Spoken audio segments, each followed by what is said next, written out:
Hi, Mom. Hi, honey. How was school? Good. Today we were asked what we want to be when we grow up. And I said president. President? Wow. Why is that, honey? Because I want to be in charge of everybody and make all the rules. Well, Camille, that's not exactly how it works. When the Constitution or rules for our country were being written, the men writing them decided that they did not want a person like a king because it was unfair to the people. They had just fought a war about it, remember? Yes, the Revolutionary War. Exactly, honey. They split up the power of running the government among three branches: the executive, judicial, and legislative. Each branch of government has powers and responsibilities.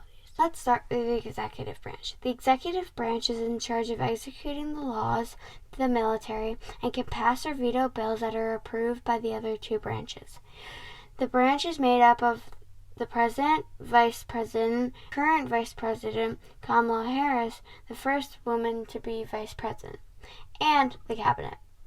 What about the other two branches? There's the legislative branch called Congress. The legislative branch makes laws for our country. There are two houses in the legislative branch. The House of Representatives, which has 435 members, and the Senate, which has 100 members, or 2 per state, plus the Vice President, which acts as the tiebreaker. But why do they have two?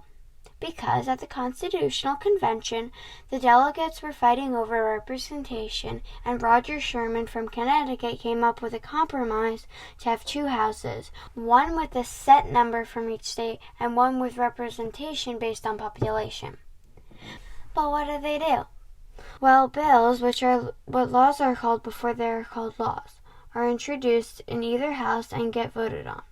It has to pass both the House and the Senate to get to the President. If the President signs it, it becomes a real law. If the President vetoes it, Congress can still make it a law by a 2/3 majority vote, both the House and the Senate.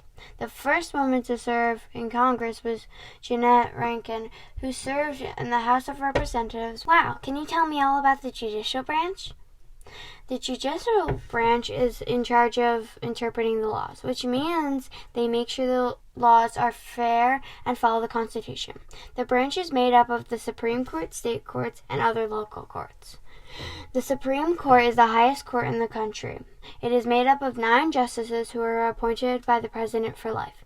The first female who was appointed to the Supreme Court was Sandra Day O'Connor.